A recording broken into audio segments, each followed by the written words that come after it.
దేవుడు ఎంత ప్రేమ గలవాడంటే, ఇప్పుడు దేవుడు మనల్ని ఎరిగిన వాడిగా ఉన్నాడు, చూసేవాడిగా ఉన్నాడు. దేవుడికి స్తోత్రం. హల్లెలూయా. అంత నువ్వు దేవుడు చూసే దేవుడు.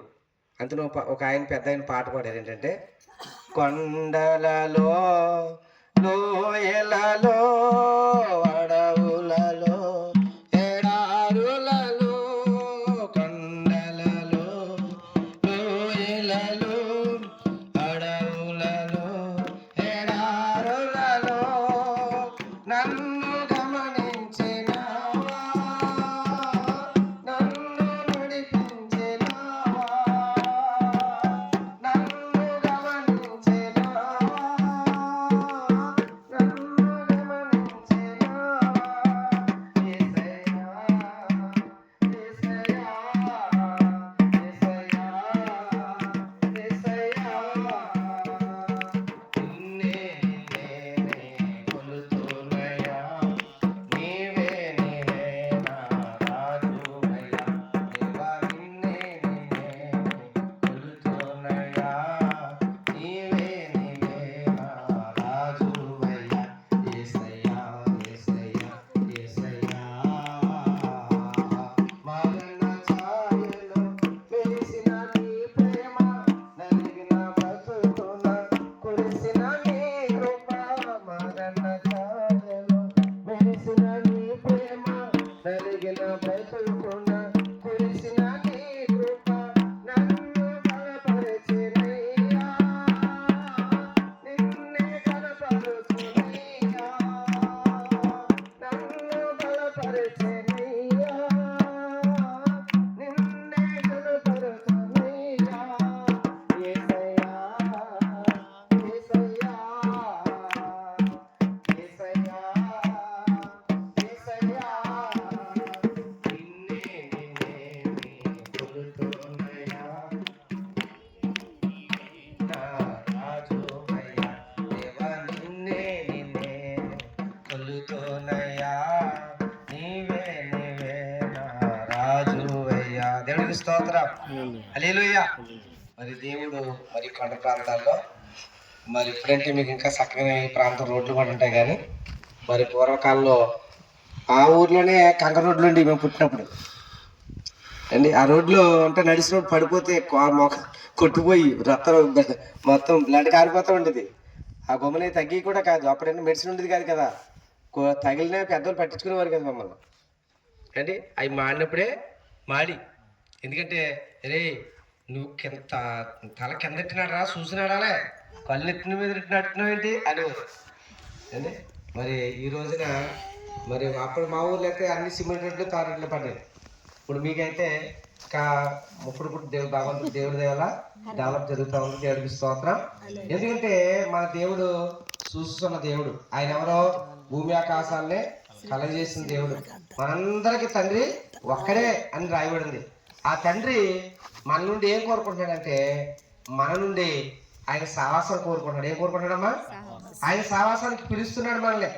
ఆయన ఎందుకు పిలుస్తున్నాడు సావాసానికి అంటే అండి, ఆయనతో సావాసం చేయాలని ఆయన ఏం చేశాడండి? యేసయ్య పరలోకం నుండి అండి కుమారుడిగా మరి పరిశుద్ధాత్మ చేత మరియమ్మ గర్భంలోకి వచ్చాడు. దేవుడికి స్తోత్రం.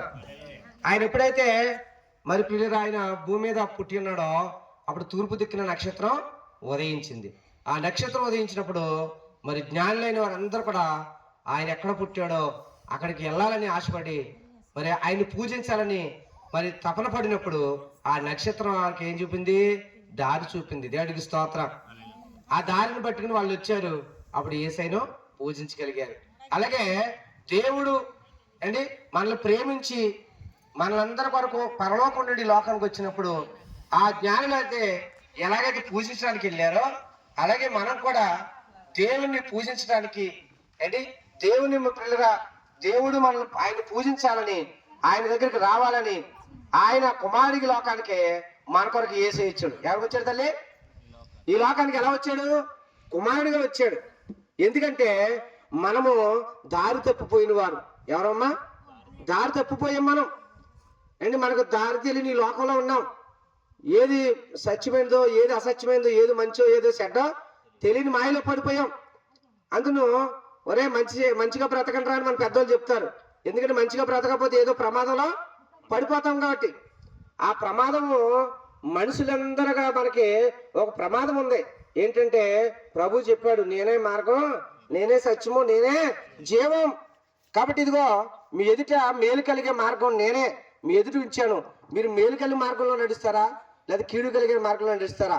ఇంకో కీడు కలిగే మార్గంలో ఏముందంటే మరణం ఉంది, నా మార్గంలో ఏముందంటే జీవం ఉందని చెప్పాడు యేసయ్య. దేవుడికి స్తోత్రం.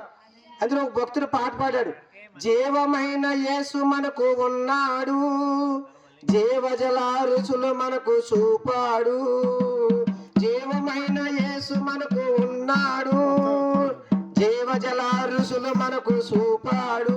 దేవుడికి స్తోత్రం. ఎందుకు జీవమైన యేసు మనకు అన్నాడు అంటే, మనందరం ఎక్కడ ఉన్నామంటే పిల్లరా, జీవములో ఉండి మరణములో నుండి జీవములోనికి దాటాలంటే దాటించడానికి యేసయ్య ఈ లోకానికి ఎందుకు వచ్చాడో తెలుసా? ఏదైనా తోటలో ఆదాము అవ్వలు ఏంటి మన మూల పితరులు ఎవరో అంటే స్కూల్ పుస్తకాలు ఏమంటదే, మనుషులందరూ ఎక్కడి నుంచి వచ్చారు? కోతి నుంచి వచ్చారంటారు. అంటే మన మూల పితరులు ఎవరో కోతులా? అంటే ఇప్పుడు మనం తోకలేని కోతులమా? కాదు. అలా చెప్పిన సైంటిస్ట్ ఏమైపోయాడు తెలుసా? పిచ్చోడైపోయాడు. చాలా పేరు పొందాడు ఆయన, చాలా పరిశోధన చేశాడు. ఆ సైంటిస్ట్ దేవునికి అండి మరి వ్యతిరేకంగా మాట్లాడటం వల్ల ఏమైపోయాడు? లాజిక్ బుర్ర పనిచేయడానికి చివరికి మతి స్థిమితంగా అయిపోయాడు. అలాగే పిల్లరా, దేవుని కార్యాన్ని, దేవుని పిల్లరా ప్రణాళికల గురించి అపార్థం చేసుకుంటే మనకేం పని చేయదు, మైండ్ పని చేయదు. కనుక ఈ రోజున చాలా మందికి ఏంటి తెలివి తక్కువలాగా ఏంటి తెలివి లేని వాళ్ళలాగా ఎందుకు అంటున్నానంటే, దేవుడు ఎవరో కనుక్కోవాలి, ఆయన రుచి చూడండి అని వాక్యం చెబుతుంది. దేవుడికి స్తోత్రం. ఆదాము అవ్వలు తిరగన్న పండు తినేసినందువల్ల ఇప్పుడు మనం ఏమైపోయామంటే మన మైండ్లో స్విచ్ ఆగిపోయింది. మార్గం ఏదో మనకు అర్థం కాదు. కనుక పిల్లలు రకరకాలుగా మనము ఈ లోకంలో పడి ఉన్నాం. కనుక ఆయన పుట్టినప్పుడు ఏమవుతాయించింది? నక్షత్రం, ప్రకాశవంత నక్షత్రం వచ్చింది. అలాగే దేవుడి లోకంలో పుట్టడం వల్ల మనకు మార్గాన్ని సుగమనం చేశాడు. దేవుడికి స్తోత్రం. హల్లెలూయా. కనుక దేవుని ప్రేమ గొప్పది. ఆయన ప్రేమను ఆరాధించి ఆయనతో సావాసం చేయడానికి మరి ఆనాడు ఆదామావులు ఏదైనా తోటలో ఉండి గెంటి వేయబడ్డారు. మరలా రెండో ఆదాముగా శరీరదారిగా యేసయ్య మనకు వచ్చి, ముందు ఆదాము ఏం చేశాడు? మనందరినీ పాపంలో పడేశాడు. రెండో ఆదామైన మన ప్రభువైన యేసుక్రీస్తు ఏం చేయంటే మన పాపమును విడిపించడానికి వచ్చాడు. దేవుడికి స్తోత్రం. మనల్ని శర నుండి విడిపించడానికి వచ్చాడు అండి. కనుక మనల్ని శరలో నుండి ఆ ఉపద్రవము నుండి కాపాడడానికి యేసయ్య వచ్చాడు. దేవుడికి స్తోత్రం. అండి నన్ను కాపాడడానికి యేసయ్య వచ్చాడు తెలుసా? నేను చాలా పర్యాలు ఉరేసుకొని చచ్చిపోవాలనుకున్నాను ప్రభువులోకి రాకుండా. ఏంటి కొన్నిసార్లు లారీ కింద తలకెట్టాలనుకునేవాడిని, ఒకసారి ఏమో రైలు పెట్టాల మీద తలకెట్టాలండి. ఎందుకంటే నా పరిస్థితి అధోగత పాలైపోయింది. నేను ఒక రోగినిగా, అంటే నాకు FID సైడ్ అంటే 24 గంటలకు వచ్చింది. అప్పుడు నేను సావాసం కుర్రలతో చేయటం వల్ల నేను మంచిగానే ఉన్నా సరే, నా సావాసులు చేసిన తప్పులకి నేను హీరోగా ఉండేవాడినమాట. అంటే ఎవరు చేసినా నా స్నేహితుడి కాబట్టి నా పక్షంగా నిలబడేవాడిని. తర్వాత అన్నీ నా మీదకి వచ్చినాయి. చాలామంది నేను అనేవారు, కుక్కకి తయారై కుక్క వచ్చేస్తుంది ఊర్లో, కుక్క రాడు, ఎప్పుడే కుక్క ఏం చేస్తుందనే ఈదులాంటే తిరుగుతుంది. అలాంటి మాటలు పడ్డాను నేను. అప్పుడు వచ్చి నా బ్రతుకు లాస్ట్కి ఇటు రోగం తగ్గట్లేదు, ఇటు చూస్తేనేమో జనాలందరూ నన్ను రకరకాల మాట్లాడుతున్నారు, బ్రతికెందుకు లేదు.